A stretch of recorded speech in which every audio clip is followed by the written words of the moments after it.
R.V. Archambault, 2024, Supreme Court of Canada, 35. Facts. In R.V. Archambault, Archambault was charged with crimes that had happened in the past, back when he could have been sentenced to 10 years in prison. Later, the law received an amendment, and the maximum punishment for those crimes went up to 14 years. With this amendment, people charged with crimes punishable by 14 years or more were not allowed to have a preliminary inquiry anymore, where the offender has a court hearing that determines whether there is enough evidence to require a trial. The court had to decide if these new rules applied to Archambault, even though the law was different when he had committed those crimes. The issue: whether the amendments to Section 535, which restrict preliminary inquiries to offenses punishable by a maximum term of imprisonment of 14 years or more, apply in the past to offenses committed before the amendment, but where the maximum penalty was subsequently increased. The decision: the appeal was allowed because in Section 535 of the Criminal Code did not work retroactively, effective in the past, to historical offenses. The rationale: the Supreme Court's decision in R.V. Archambault is rooted in the principles of fairness, legislative clarity, and non-retroactivity of laws impacting substantive rights.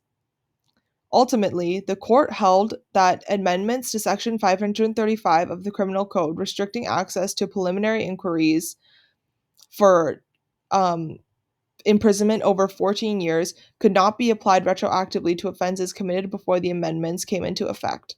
This conclusion rested on the presumption that laws affecting rights to information, particularly those with significant implications for an accused's ability to prepare their defense, should not apply retroactively unless Parliament explicitly indicates otherwise.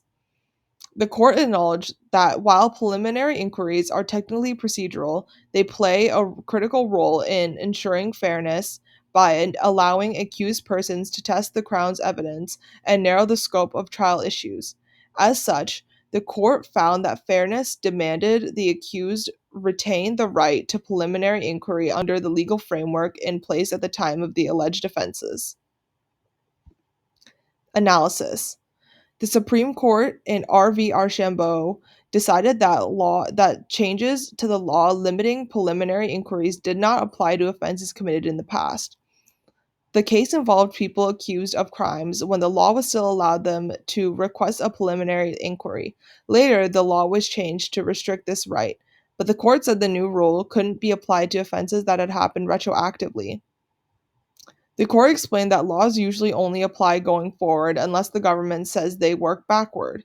Since the right to a preliminary inquiry helps accused people understand the evidence and prepare for trial, it is unfair to take that away for past offenses and make that exception. This decision ensures fairness and protects rights by sticking to the rules in place when the offense happened. Personally, I do not believe past laws should apply to past offenses if there are changes in the charter. I think so because law and politics are progressive and are always changing, and we make changes in the law when we believe something is at wrong or can be improved or at deficit. If we choose to refer back to old laws and make exceptions, we also choose to go back in time politically to a law that was at deficit and quite possibly isn't improving someone's case. The survey question is: do you agree that current laws should apply to past offenses rather than past laws circumstantially? Why or why not? To further explain this question,